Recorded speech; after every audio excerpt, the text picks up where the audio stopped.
Hi friends, welcome back. Today I am showing you how to make this, I don't even know what to call it, a circle card.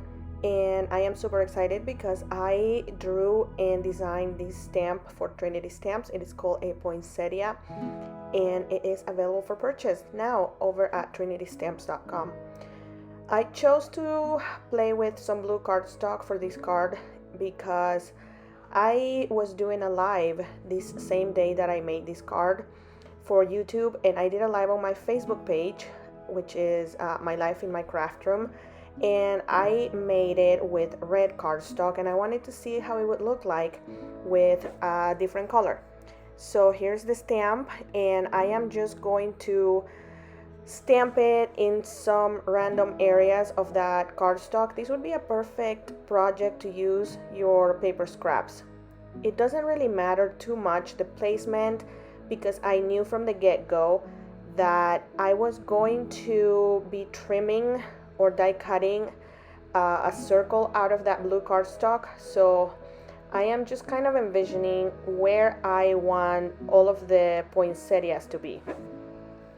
I am using an embossing ink by Ranger, I believe, and the powder that you saw me applying to the cardstock, it is anti-static powder, but it's essentially just cornstarch. That really is what it is, and that will help so that when I put my embossing powder on top of my card or my blue cardstock, it's only going to stick to the areas that have the embossing ink.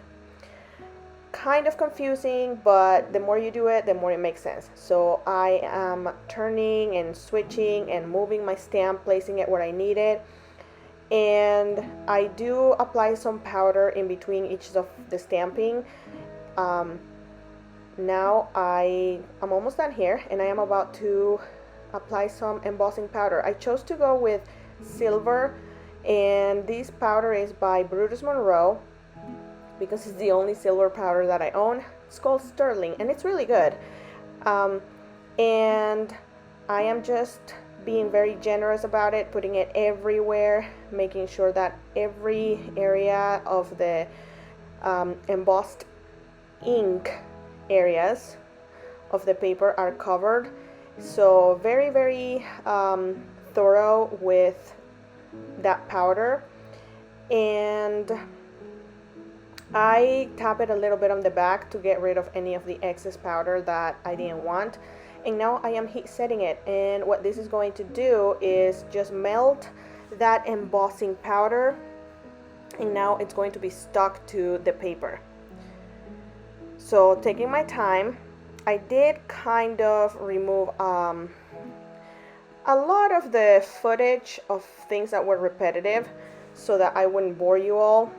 And okay, so these dies are by Sizzix, and I just chose a die that I like the size of, and I placed it in an area of the card front that I liked, and now I am going to die cut it using my Gemini. So here is the circle. It kind of looks like an ornament, doesn't it? And I am about to apply some ink. Price ribbon. I have not used this ink yet, so I thought it would be fun to use it. And I am going to ink the edges of this circle so that it looks like it has more dimension. I have a blue brush just for it, and this is a dye ink, by the way. It is not pigment. And just taking my time with my brush,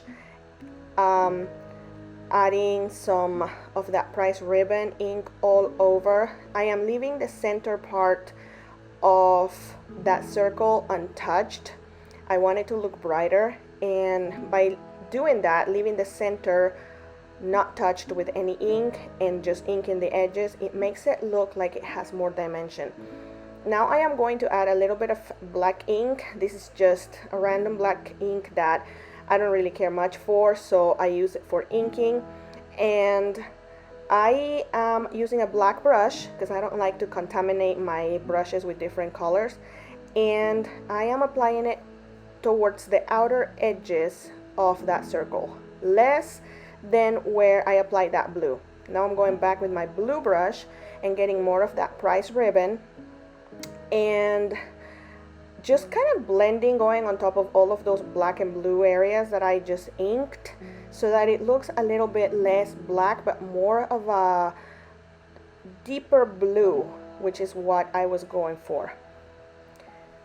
And now it actually looks like it has dimension to it.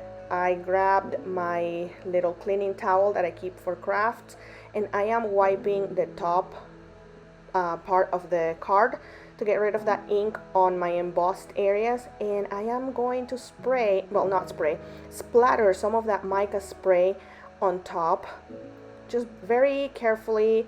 I do use a box because I don't want to get ink all over my craft room, and I want it to be random, and I don't really care if some of those splatters are bigger or smaller. I feel like they give it more of a more character to my card.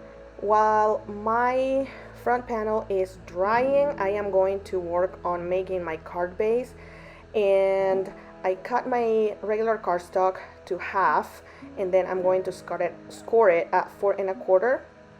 Now I am going to use my circle die, the same die that I die cut that blue cardstock with, and I am leaving that edge right there outside of where the card would cut, or the die would cut. That is going to give it a little bit of a hinge. It will make sense here in just a second when you see it, but you notice that right there, I left that area not touching my card base. So now everything else is cut except for that. Okay, for my sentiment, I went with a Merry Christmas from a Hero Art stamp set, I think it is from, and I'm using VersaFine because I prefer this ink rather than embossing ink, because it is really good for sentiment. So I stamped it on my blue cardstock that I had primed with my little tool with cornstarch, and then I stamped it, and now I am heat setting the same exact silver powder that I use for the card base or card panel. Now I'm using Price Ribbon ink because I wanted it to look more like the outer edges of my card, to have you know, the sentiment to look like that. So I am inking it a little bit, and now I am going to go ahead and wipe that ink off of that sentiment, and I am going to use my paper trimmer from Fiskars, which is my favorite, to cut it off as close to the sentiment as possible. And now we have a really cute tiny sentiment, and I am wiping it off again just to make sure that I got rid of all of that extra ink.